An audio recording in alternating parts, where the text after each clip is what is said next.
I have never really been a Stalker mod guy. I mean, I have played mods like Secret Trails 2, Call of Chernobyl, True Stalker, Dead Air, and of course, Anomaly, but I have always preferred the original Stalker games or just slightly modified versions. A couple weeks ago I stumbled over a mod that everyone in the Stalker community should be familiar with, and I'm talking about a mod called Misery. It's a pretty old mod that turns the original Stalker Call of Pripyat into a merciless survival horror game. I knew about the existence of Misery for a really long time, but I couldn't get myself to play it until I came across a video from a small Russian content creator, and then I asked myself, why not finally give one of the most popular hardcore mods for Stalker a try? So in today's video I'm going to dive into Stalker Misery, and I'm not gonna lie, it was a rough experience. Leave a like and subscribe for more Stalker videos, and now let's get started.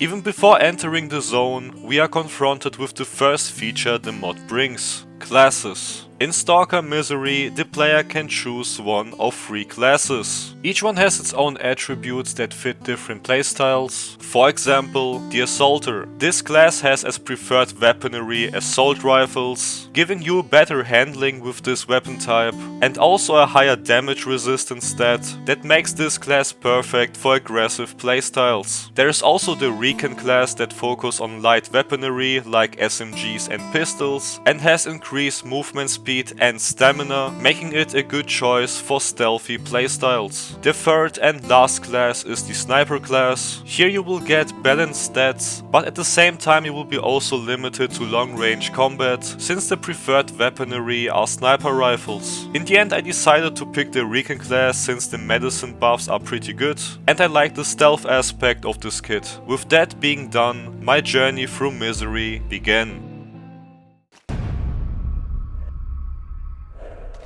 Usually I would have gone through my usual rotation, basically looting stashes, farming artifacts and getting items for future quests. But since this mod is known to be merciless, and I believe that because I have played Stalker Dead Air, which is based off Misery, I decided to head straight to the Skadovsk. After arriving, I noticed that the NPC models were reworked, especially important quest characters. They now look like they have truly been through the horrors of the zone. I accepted every available quest at the Skadovsk and checked Ol's inventory, and wow, there is a lot and it's expensive. But I knew this was going to be a great way to experience Call of Pripyat differently. I bought some ammo for my Scorpion and of course checked out how my boy Nimble is doing, and I wasn't surprised by the insane prices of his orders. The first quest I decided to do was Sultan's raid on the loners, but since I helped Sultan in my enhanced edition playthrough, I decided to help the loners this time. After arriving at the Shevchenko, I saw pure darkness. I totally didn't know how to turn on the flashlight in Misery. I spammed L, but it didn't work properly, so I thought the lamp was bugged or just broken. However, I killed Knuckles and another bandit, and the Stalkers did the rest for me. I received my reward, looted the bodies and headed back to the Skadovsk in pure darkness. And when I tried selling the guns I had looted to Ol, he just refused to buy them. Thanks for nothing. But I noticed an AK-105 classified as high proficiency for the Recon class, so maybe this will be the first gun I buy. Then I sold my pistol and took Beard's next quest. But before continuing, I actually looked up for a flashlight fix and fully ashamed discovered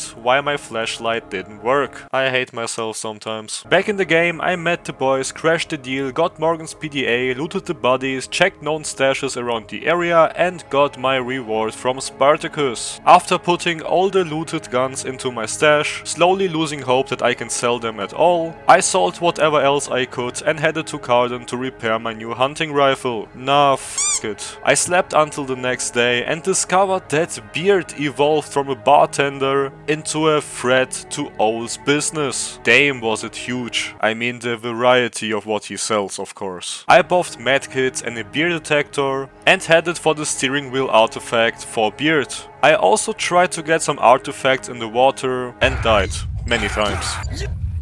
After finally getting to jellyfish artifacts, I realized they contaminate me with radiation just by being in my inventory. So I decided to go back, put them in my stash and come back for the steering wheel. After killing some wannabe gopniks and collecting my reward, I checked Ol's inventory again and found a code with amazing anomaly protection. But I needed money first, so I made buying the code a new goal for me. I sold both artifacts to Beard and realized he actually buys damaged guns. Beard is really godsend in this game. I ran back to my stash, sold everything and still didn't have enough money. Then I planned to loot all marked stashes. I also wanted to loot Carden's lost friend in the chemical cave, but immediately changed my mind. Back to stash hunting. What the hell is this? A barbecue? Then I decided to get the case for Snack. Or should I say Snack's case, which I would pay Carden to open for me? Later at the gas station, I was surprised by zombies. Bro didn't notice he had more bullets in his head than working brain cells. I found a stash on the top with a radioactive artifact, grabbed the case for Snack and dealt with the snorks. There ain't no shotgun like Grandpa's double barrel shotgun. After leaving the cave and heading to an artifact, I got killed by, I don't know, a secret Souls-like Snork boss, and this abomination killed me multiple times. He also came with his two sidekicks, another Snork and a boar with ping issues. After finally getting another jellyfish, I paid some friendly stalkers to bring me back to the Skadovsk. Hell no. I returned to Ol to finally buy a sunray suit. Yes, it has worse anomaly protection but better armor than the code, so I took it. Sadly, I was too broke to ask Carden to open Snack's case, so I put it into my stash for now. Now I was heading over to Noah to get to the Stingray helicopter on the plateau. Thank you so much, Noah, for flexing with your amazing Siva suit, but your help is completely useless for me.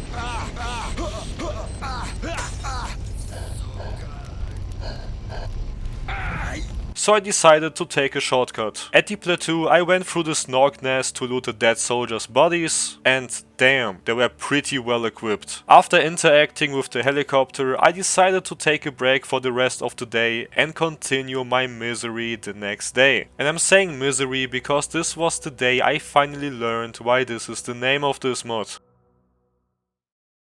The first objective of day 2 was to get the notebook for Ol from the mercenary base. I used the RPK like a sniper rifle to pick off every mercenary one by one. Eventually I had to move closer. After entering the base, one guy scared the shit out of me and killed me. But this wasn't my first death, because I died around 30 times trying to get into the base. After finally grabbing the laptop for Ol, I got killed by a random dude spawning in the exit of the base, and of course, after reloading, he disappeared or just didn't spawn. It was like Misery wanted to remind me one last time what happened in the previous 20 minutes. Yes, I'm exhausted. After looting everything, I noticed that I was 100 kilograms overloaded. I was still able to walk, but I wondered if that was a bug. But since my stamina was emptying itself after 2 meters of walking, I didn't mind it. Back at the Skadovsk, Beard told me about the soldiers and the evac point. Then I sold my loot and finally bought the AK-105. And of course I gave Ol his new MacBook Pro. I went to Carden and he finally opened Snack's case for me. Then I bought a new gas mask and a hunting kit for mutant loot. And after 4 hours of playing, I discovered that I can check the durability of my items with that little note paper. Cool, I guess. Before continuing, I visited Petrucha to maybe get an artifact. But the zone made clear I wasn't ready for that anomaly. So I just saved Petrucha and got a fireball artifact from him. But Petrucha wasn't the only one of my to visit list. I wanted to visit Myron at his goon cave, but his roommate wasn't really welcoming.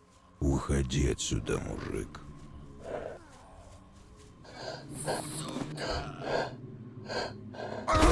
Maybe the zombies at the sawmill are happy to see me. No, they weren't. So I filled those brainless heads with my 5.45 rounds. I thought I would find some cool stuff where the tools were supposed to be in the original game, but No. Still, I found something useful that cured my disappointment a tiny bit and also repaired my armor. While walking to the sawmill, I noticed how great the atmosphere of this mod actually is. It felt really dead and hostile, with this paranoia feeling that the bloodsucker can ambush you any moment. After arriving at the next Stingray helicopter, I had to find a safe way to it.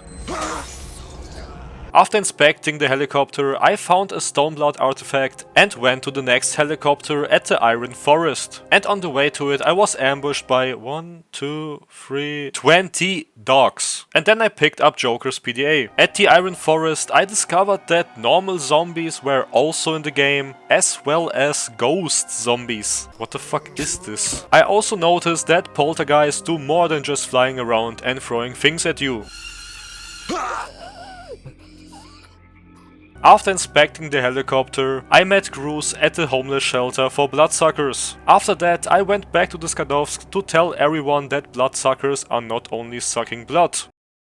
And I sold my loot. Now the final task on Zaton was to find the gas, go to the bloodsucker nest and... I think I'm not allowed to finish the sentence as a German. However, after destroying the nest, I went back to Beard, got my reward and went to the crazy blood fetishist of a doctor to kill him. And wow, I think he looted an entire hospital and robbed a drug cartel before coming into the zone. Then I went back to Beard again, got my reward again and sold some of the bad stuff I had looted before. Of course I kept some of it for myself. Now with the quest being done in Zaton, it's finally time to go to Jupiter, and before doing that I decided to rest again from this psychological thriller of a game. So, after 3 months of taking a break from Stalker, I'm finally back, motivated and full of ideas. In the end, I want to ask you for your feedback. This video was a short example of the type of videos I'm planning to make in the future, besides my lore and ranking content. I'm planning to make full playthroughs of Stalker mods, like Oblivion Lost Remake or True Stalker, but also a Stalker 2 Master difficulty playthrough. These videos will be much longer and not cut into episodes like this one. This video is basically meant to be a look into my future content. And if you want to see this second and final part of the Misery playthrough, let me also know in the comments. For now, stay tuned for more Stalker content in 2026 and also for Metro content. I wish you all a Merry Christmas and a Happy New Year, and I will see you next year.